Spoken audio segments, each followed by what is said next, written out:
There is one theorem which came to my mind last night, and I thought of this morning and sort of put it on paper. So, that I had shown you these papers I put on the group. But anyways, very difficult to explain from this, so I have made it into a tabulation.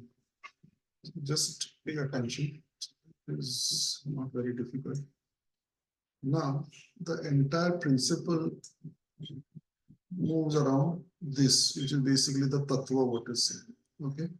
So what the tattva basically says is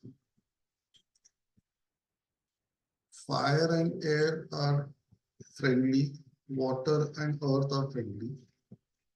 But fire and earth and air and water, the red sign, they are inimical towards each other. Okay, that is the basic thing. Now, the basic thought came up from these four permanent axes of Jamakol, which we have got, which is Jupiter, Moon, Saturn, Mars, Snake, Mercury, and Sun, Venus, right? So thought came to our mind that they also must be telling us something.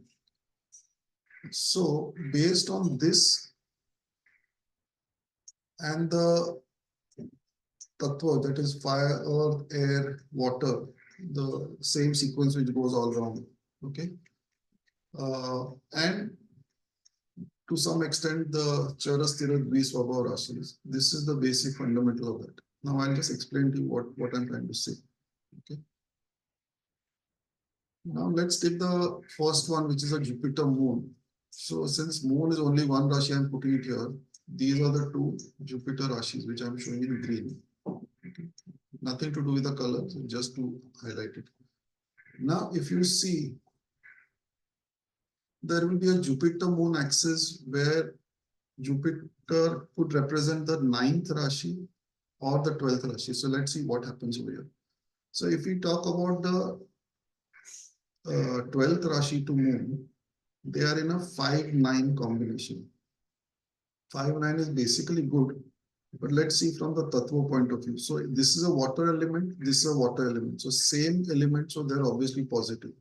So here I've written over here, if Jupiter is in the 12th Rashi and Moon obviously represents the 4th Rashi, then it's a 5-9 thing which is positive.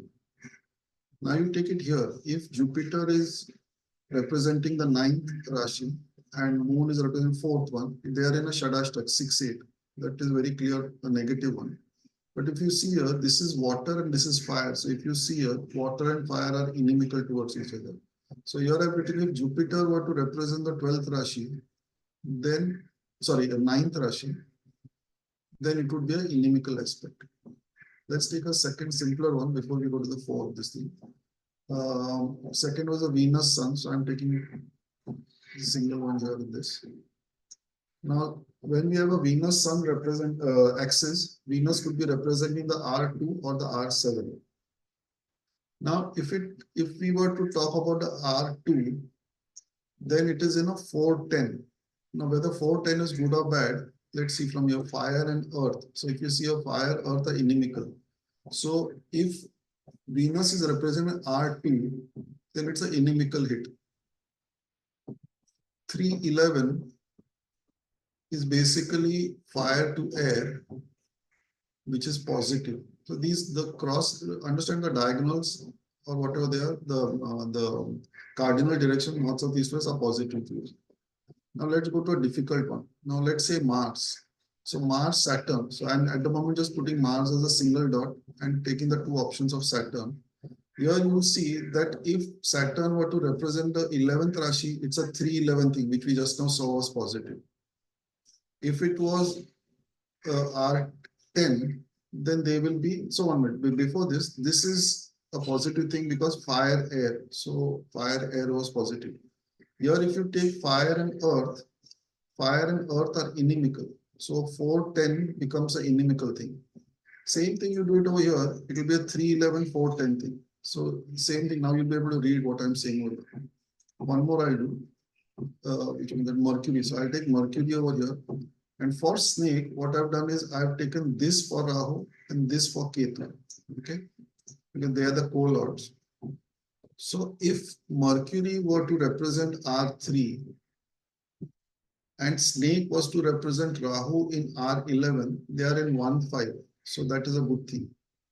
But if Mercury was to be in R3 and Ketu was the thing which was coming out, then they are in Shadashtaka.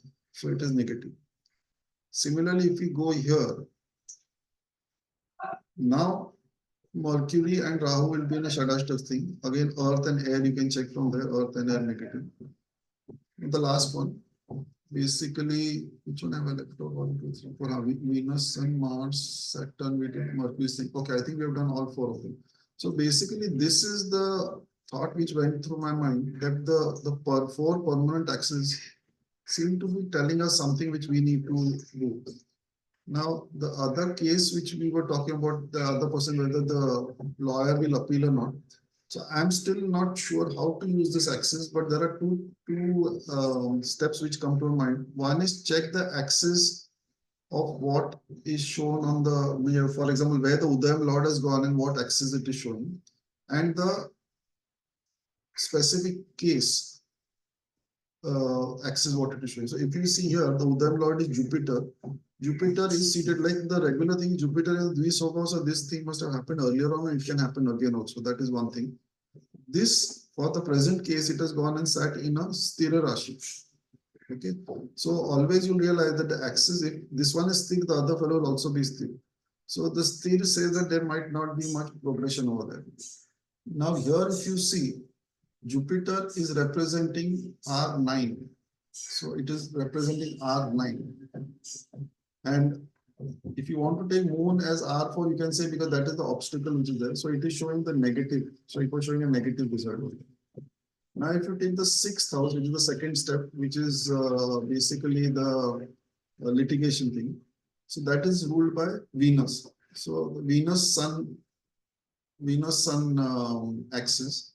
Now, if we say that this Venus was to represent the second one, because in this case it's the 6th house, then this becomes a negative aspect. So from these two angles, without going much deeper at the face value itself, of course, your Kavipu in the 11th house shows that there will be a issue related to Ichha Purti. It is in the 7th house, which means that the guy might not come. Sun, which is the authority, which might mean the judge, in Saturn, which means out of action, so to say, hitting Kavipu, is hitting Mars. Mars is basically litigation also. And in this case also happens to be the 5th Lord, 1st Rashi. So that from that angle also you can see it. So anyway, this was a thought which went through my mind. It took me around, I think, 6 hours to put this in place. Have a look at it and then let me know what your thoughts are on it. Yeah.